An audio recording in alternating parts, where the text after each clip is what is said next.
Welcome to Breakthrough Success. I am your host, Mark Berti, CEO and founder of Content Marketing Plaza, bringing you 3 new episodes each week where I and top-level guests teach you how to take your business to the next level and achieve your breakthrough. Now, if your breakthrough is to become an influencer who makes money doing what you love, we recently opened up the Advanced Influencer Mastermind. You can claim your free 30-day trial to that and learn a little more at contentmarketingplaza.com/mastermind. That link will be in the show notes. But the topic for today's episode that we are going to focus on is living a life of significance, because we only have one life, only one opportunity to do all the different things that we want to do in our professional, in our personal, spending time with the people who we want to spend time with, who are important to us. So we really want to think a little deeper about living a life of significance. We have an awesome guest for that topic. He is a committed entrepreneur who started his first company at 18 and sold it to a Fortune 500 company just 9 years later. And unwilling to rest on that past success, he started, bought, and sold 12 successful companies over 38 years.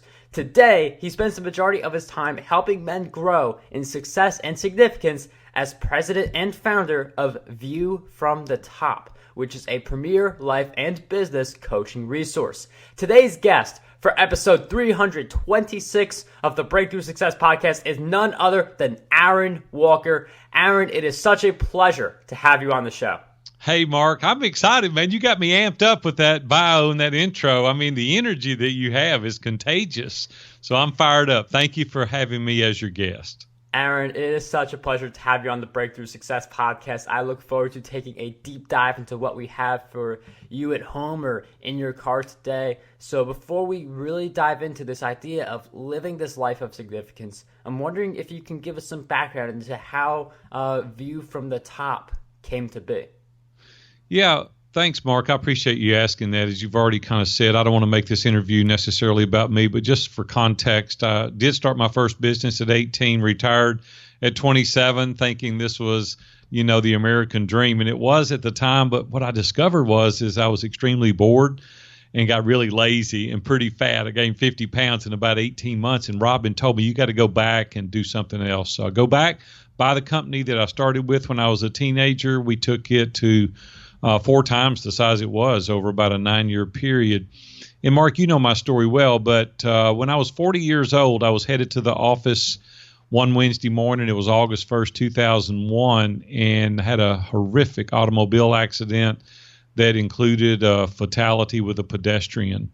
And it really rocked my world. And so I took 5 years off, didn't do anything for about 5 years. Went back in the construction industry, built high-end homes and small commercial properties, and then I retired 8 years ago when I turned 50. And some Mastermind members that I've been affiliated with for decades now, which includes Dave Ramsey and Dan Miller and Ken Abraham and several other notable Nashvillians, they said, hey, why don't you coach now? And so I gave it some thought, and Robin and I talked about it, and I prayed about it. I'm a Christ follower, so I prayed about it, and I said, hey, I'm going to do this. So I started coaching, started doing podcast interviews, and my schedule filled up, and then I started the Mastermind, and now we have 14 Mastermind groups representing 8 different countries, and I'm having the time of my life. And so people say, why do you call it View from the Top? I said, because nobody wants a view from the bottom, right? We all want our own view from the top, and I help people identify their level of success and significance in their life. And I really like that idea. I mean, we all definitely want a view from the top, and it certainly takes a lot of work to get there. One of the things that, we're definitely going to hit on the professional side, but I'm wondering, how do we grow in the professional side without it really sacrificing our personal? Because so many people, they pursue these big ambitions, these big goals, and then don't have time for their family. So I'm wondering how, you're able to do both of those things. I haven't always been as good at it as I am now, quite honestly, Mark. I'll be totally transparent here. Matter of fact, I almost lost my family as a result of chasing money, just another business, just another X amount of dollars, and bigger house, nicer vacation home, bigger car, all those things. And you get sucked in this vortex. There's this dark hole that you can get in if you're not careful. And I warned guys today, I said, don't come home with a pocket full of money to a house full of strangers. And what you're going to end up is a rich old guy with no family and no relationship with your children.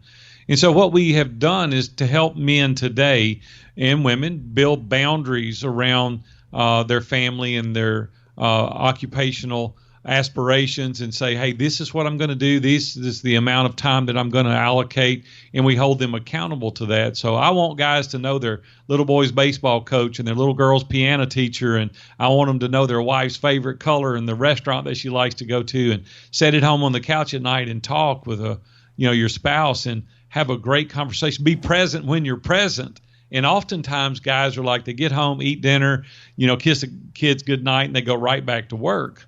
And I want to encourage guys to be careful doing that, because you'll end up kind of in the same spot I was in decades ago. And so, yeah, you've got to be careful. It's got to be very intentional, Mark.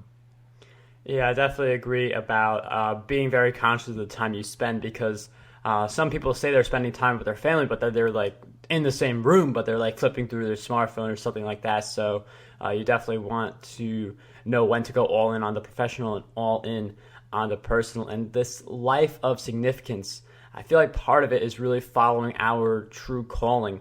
And I'm wondering if you could share, like, how do we really be able to embrace the things that we love, but like make money from them? Because there are some people who they have this thing that they love to do, but they go to this job they hate just so they could pay the bills. Yeah, let me go back to the accident just for a second in 2001. So we're about, 18 years removed from that. But what I discovered was that I was very conscious of what my legacy was going to be had that happened to me that day instead of it happening to the other person. Here's what my legacy would have been. Poor kid from Nashville, Tennessee, makes enough money by the time he's 27, nobody cares. And I'm like, man, to retire at 27 is really something to be to be proud of. But at the same time, nobody else cares. It didn't affect anybody but my family. And what I discovered through the next 5 years in taking that sabbatical, was that I'd had great success, but no significance. See, like Mark's life was not better as a result of having known me.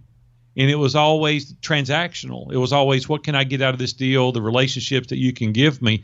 And I said, that's not significance, right? That's not what it's about. It's about looking outward. It's about giving and helping, edifying and encouraging other people. It's not about all what I can get for myself.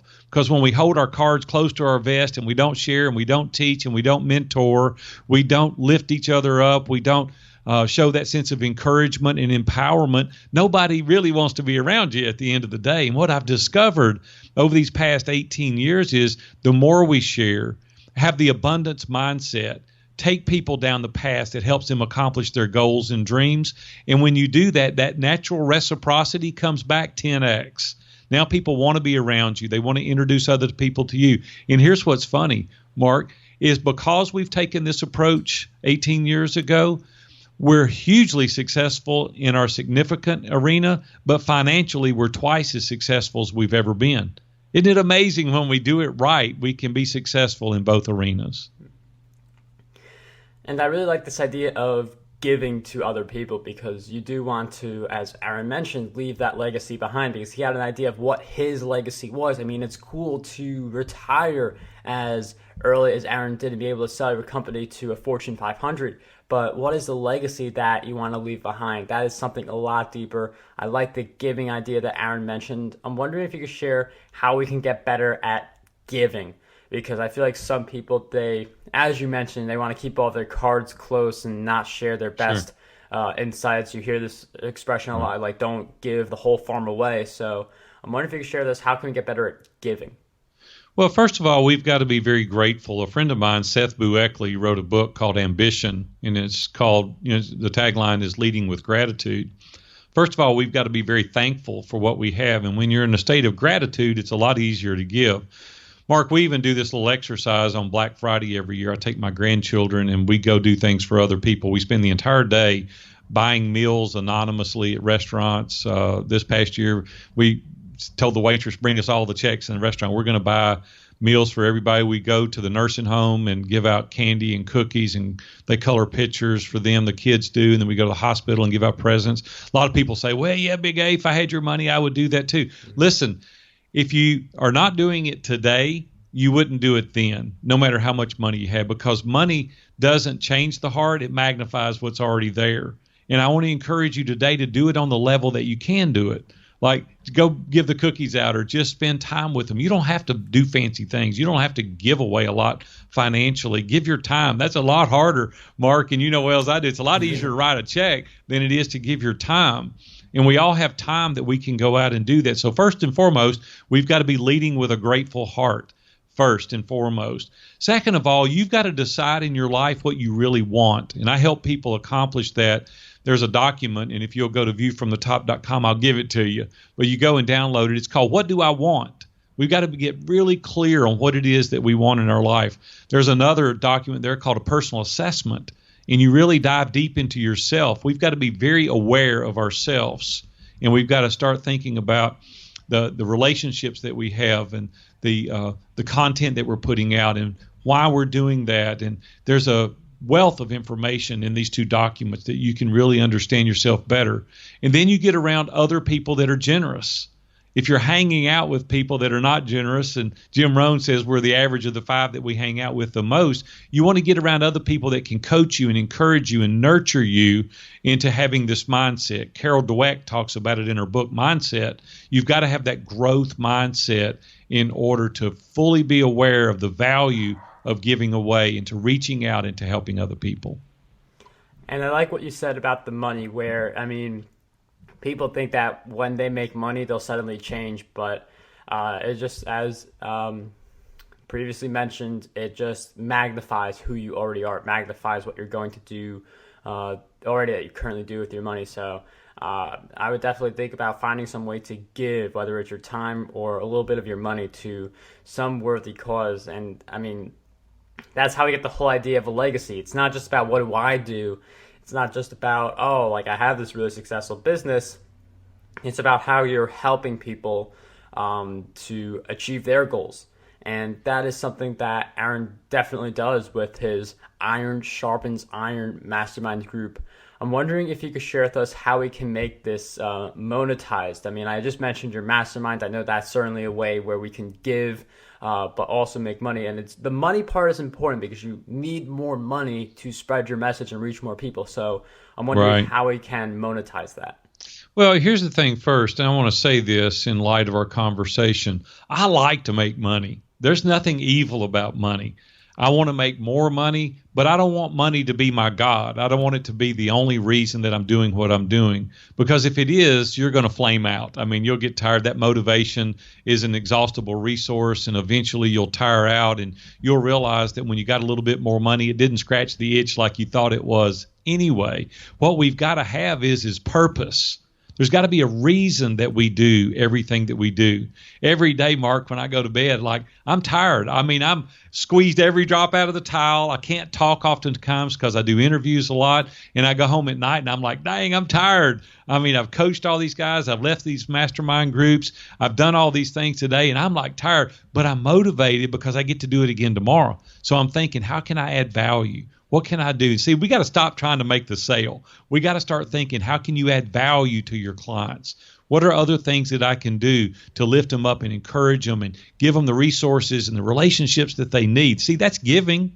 It's not just like giving money to somebody that doesn't have anything. I'm not talking about just to the homeless. I'm talking about to people that are in your sphere of influence. I'm talking about your wife and your children, your peers, your colleagues. Everybody's out there. It doesn't cost anything to stand before your computer like I do on a daily basis and go, hey, I'm going to do a video endorsement today for Mark. And I stand before my computer and I'll go, hey, man, I was a guest on Mark's show, Breakthrough Success Podcast, and this guy rocks it. I mean, he's amazing. And I want to encourage you today to listen to his show. And I'll save that as an MP4 file and I'll send it to you. Well, I've just given you an endorsement. Like, that's worth something, right? It's like valuable because I'm saying, hey, go check them out.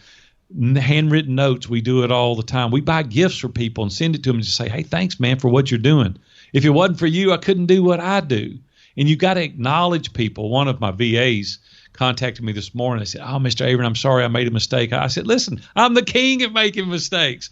Who doesn't make mistakes? Forget it. It's no problem. See, I gave her something. I gave her a sense of encouragement. See, we can give in so many ways out there today. And then here's what happens automatically. Without question, it's easy to monetize after that because you've got everybody on your team.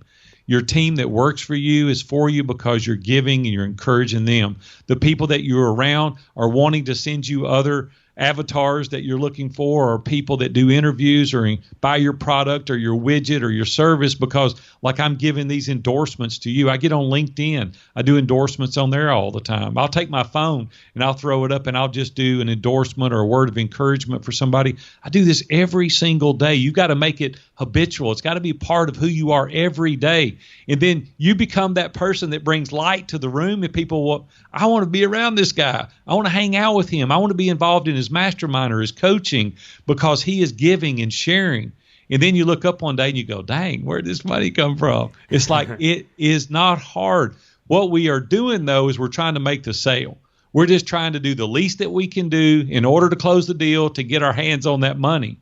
Instead of doing that, go, man, how can I add value to Mark? I think the first thing I said to you when we got on the call is, Mark, how can I make this valuable to your audience? Yeah, it's not about me, right? It's not about me. It's about this audience. How can I give you guys value and teach you to run your businesses? And that is how you make money. It's looking outward and not inward, and the money will come. And again, like this emphasis on value, that's one of the big parts, because people have to know, like, and trust you before they think about buying your products. And if you are so focused on that sale, you're not going to get it. People can tell right away if you're just going for a sale, while if they've seen you provide all this massive value, the law of reciprocity, some people may feel inclined to buy from you. Now, don't provide value just because you feel like you're going to make a sale if you do this. Just provide value because you want to. I mean, when I'm doing an episode for Breakthrough Success, I don't think, oh, maybe someone will buy my mastermind. I just mentioned it, put it out there. But then it's just the episode providing value. So definitely have that focus on value. And I'm wondering, Aaron, if you can share with us, what exactly do you believe holds most people back from really being able to live their own life of significance? Well, first of all, they're afraid. About 75% of the world is scared to death. And I'm like, I ask people all the time, what are you afraid of? And they're like, I'm afraid of failure.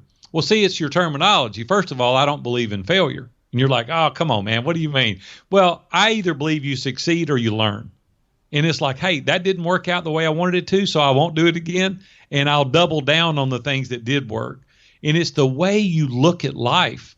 Like, I go out there and try to do things and it didn't work out, and I'm going like, okay, well, like, who's going to say anything? Big A did this and it didn't work, so what? I'd rather be attempting something and it not work. See, for me, if there is failure, it's in not trying, not in not succeeding. And I say fear missing an opportunity more than I fear failure. I couldn't lay in bed at night, Mark, and go, I wonder if it would have worked. That would have killed me. I'm going to be like, hey, I'm going to do it. I'm going to get the ship out of the harbor and I'm going to pivot and turn, but I'll at least have tried, right? I'll go down in history going, that guy at least gave it all he had. Mm-hmm. Now, you got to work, man. I mean, we work hard here, and I do. I've worked hard. 40 years I've been an entrepreneur. I've worked for myself now since I was 18 years old. I'm 58. So this is our 40th anniversary being an entrepreneur. We've had 12 businesses, and they've not all panned out exactly like I wanted to. We did hit a few stand-up singles and hit a couple of doubles, and we did have one that went out of the park. But it doesn't happen on every single business. It just doesn't.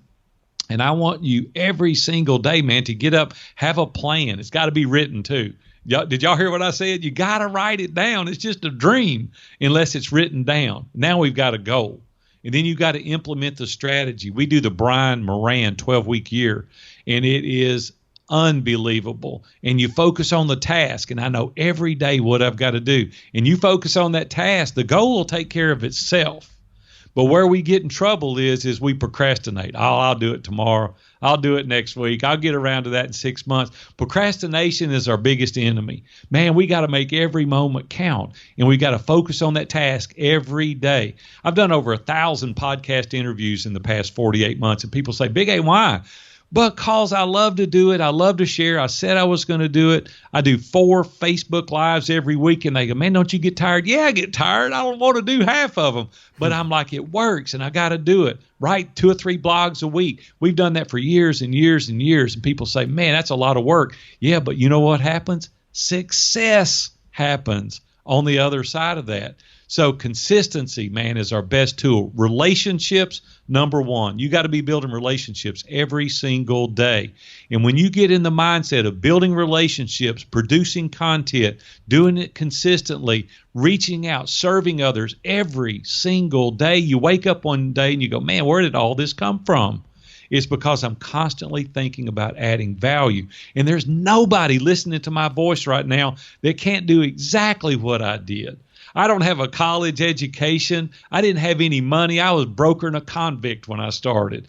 So I've got all those things just like you do. My mom used to have to put canned goods in our pantry during the summer so we'd have something to eat in the winter. Like, I know all about being broke, but here it didn't stop me. And it can't stop you either, because you've got to develop that mindset of you can do it. My mom would always say, can't, couldn't do it, and could did it all. That's what I want to tell you guys today. Get in the mindset of you can do it. Exercise completely every single day with your plan, and stop thinking about failure and say, I'm fearful of missing an opportunity more than I'm fearful of failure. And you'll be successful too. That is some really great advice. I feel like a lot of people are afraid of failing, but I mean, that only failure, as Aaron mentioned, is just to not try that idea, to not approach it at all. While if you are putting in the work, you're either succeeding or you're learning, and you are on that road to success. And you've mentioned a few different things that you do often. I know you mentioned the endorsing, you mentioned the relationship building, but I'm wondering if you could share with us some of the other habits that you have developed that you would consider essential to your success.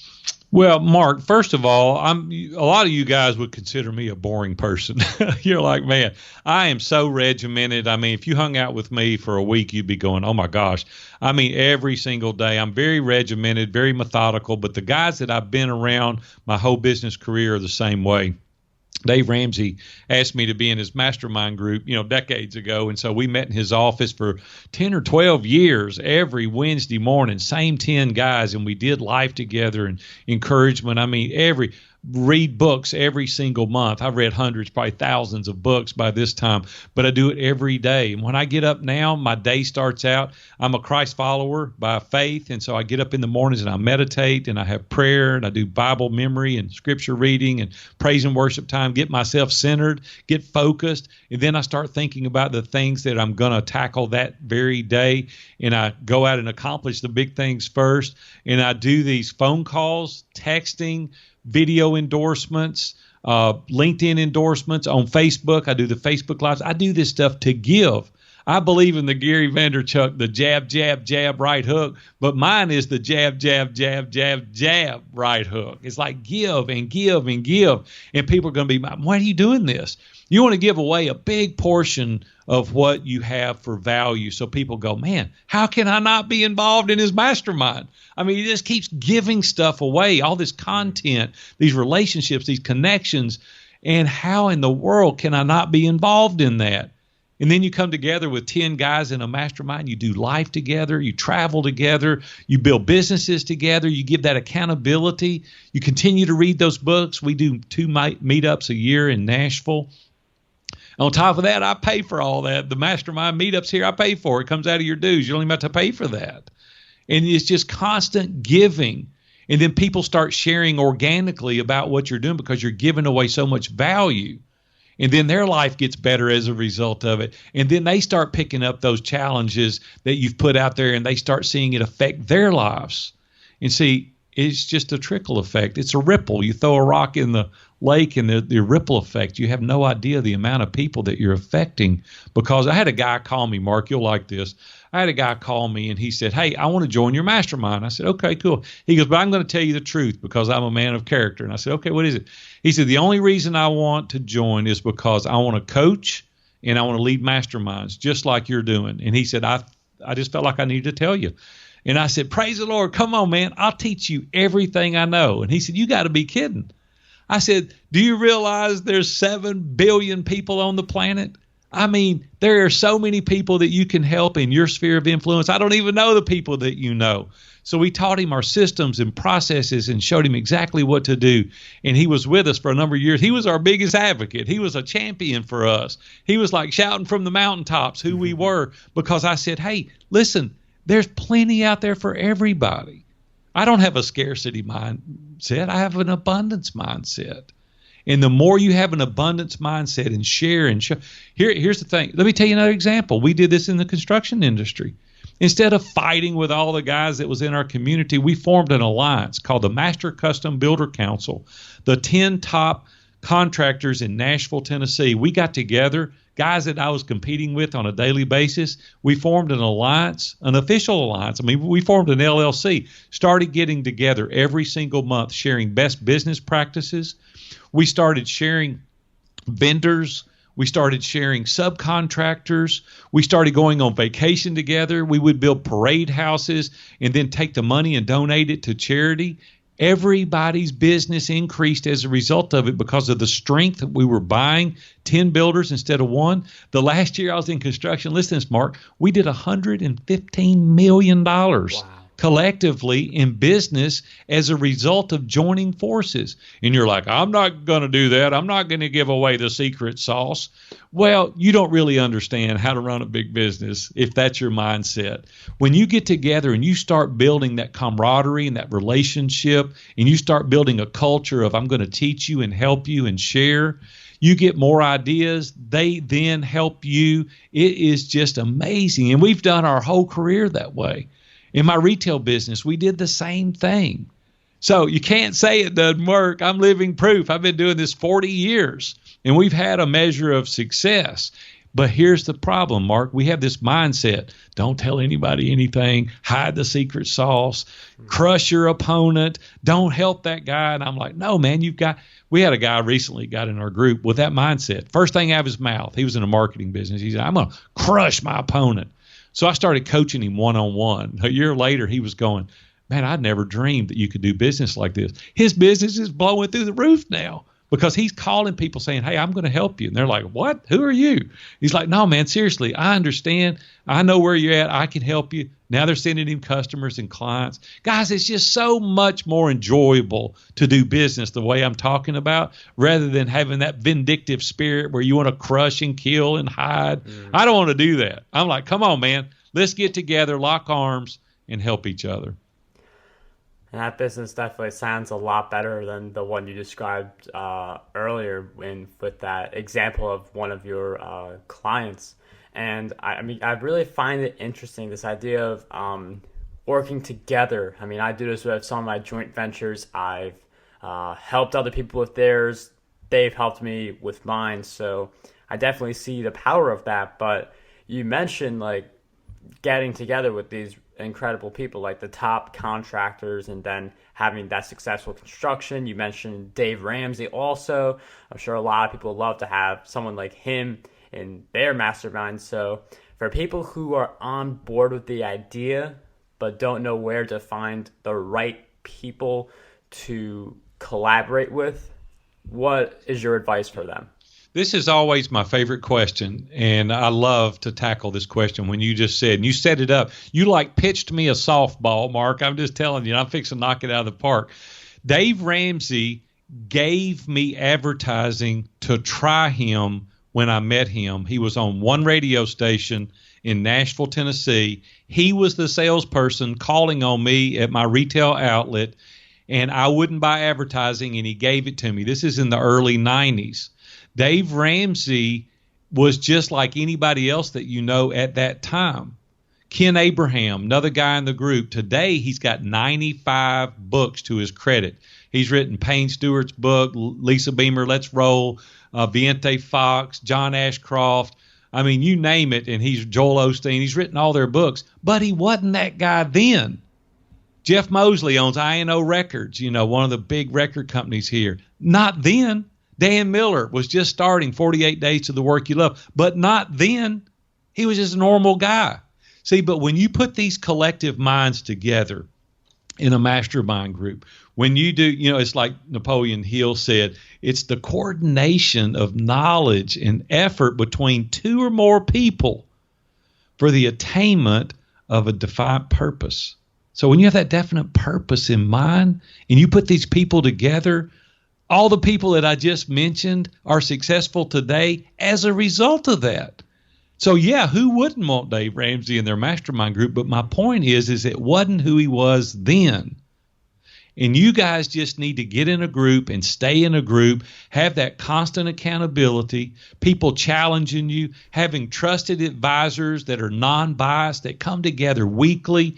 They encourage you, give you these resources, ideas, and help walk you through the troubled areas of life. They have different filters. They have a different vantage point. See, oftentimes we just can't see it but one way because we only have one life, one experience. But when you get 8 or 10 people around you every single week, can you only imagine over 8 or 10 years what you can accomplish? That's the reason we do mastermind groups today. So to answer your question, Mark, Dave wasn't that guy then, but he is now as a result of having participated in such a group. That is a really interesting point you bring up, because for someone like Dave Ramsey, like, you just hear about him today and you're like, oh my gosh, like, he's incredible.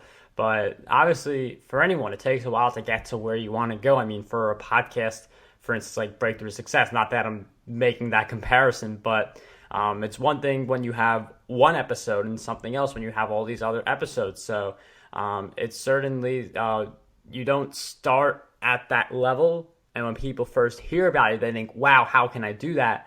But I mean, as Aaron mentioned, it just comes down to meeting with highly determined people who maybe the world doesn't know about them yet. Like, a lot of people know who Dave Ramsey is, but they certainly didn't know him as well when Aaron first met him. So just surrounding yourself with dedicated people who really want to excel in their career can really be a great mastermind for you.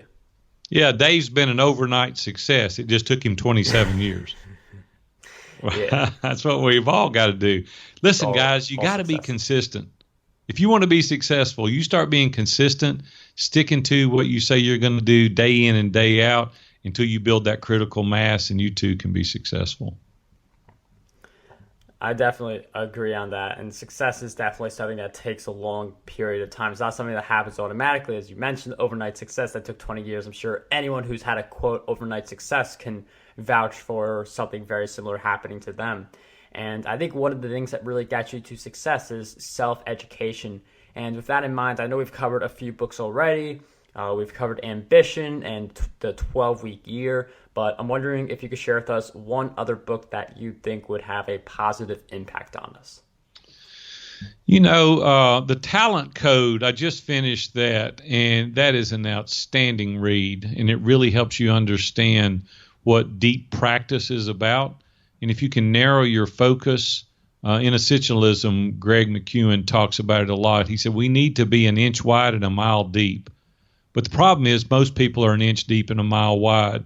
And when you can apply the principles that Greg does in Essentialism to the Talent Code, in where you have to work on yourself every single day at a very deep level, you can accomplish great things. So the Talent Code would be another great book. Aaron, thank you so much for those great book recommendations. Those will all be in the show notes, marketplace.com/E326. We'll also throw in Content Marketing Secrets and Podcast Domination. Those are two of my books. And before we wrap up, I'm wondering if you could share with us one question that you believe we need to be asking ourselves more often. Yeah. Wow, that's a great question. You know what? I coach men every single day, and very, very often I ask this question. I'll say, what are you lying to yourself about? And they look at me like, what do you mean? I say, what do you really know that you keep kicking the can down the road or sweeping the crumbs under the rug? What is it that you know you should be dealing with that you're not? Because the truth of the matter is, the sooner you can deal with it, the less consequences you're going to have. There's so many guys today that they really know they need to have that conversation, or they really know that their finances are not where they need to be, or they really know their car needs to be fixed because it's got this knocking noise, but they keep saying it'll go away. Let me just tell you, it's not going away. and you've got to deal with it. And the sooner you deal with it, the less consequences you're going to have. Aaron, thank you for sharing with us that great question. I definitely agree where it's not going to go away until you truly embrace it. So instead of pushing it off, you definitely just want to address it, get it over with, that thing that, you keep lying to yourself about. And for everyone wondering at home or in their car, Aaron, where can we find you on the web? The easiest place to find me, all of our social media platforms and all of there at viewfromthetop.com. Reach out to me. Man, if you're interested in your life going to the next level, contact me and I'd love to help you. Aaron, awesome stuff in this episode. For all of you listening at home, in your car, or wherever you're listening to this episode, I hope you find some time to join us in the Breakthrough Success community and share your top takeaway from today's episode. You can join us in that Facebook group at contentmarketingplaza.com/Facebook. But I certainly want to thank Aaron for really sharing a lot of awesome insights on how we can live this life of significance. So thank you so much, Aaron, for coming on Breakthrough Success for a second time. Thanks, Mark. I enjoyed it, buddy. Have a good one. Want to dominate the podcasting industry? Now you can with your free copy of my book, Podcast Domination. You'll learn how to launch, grow, and monetize your very own show. And whether you are a beginner or an expert, this book has a lot of golden nuggets for you. We'll cover the cost of producing this book. All we ask is that you cover the shipping. To get your copy, head over to markdeberti.com/PD.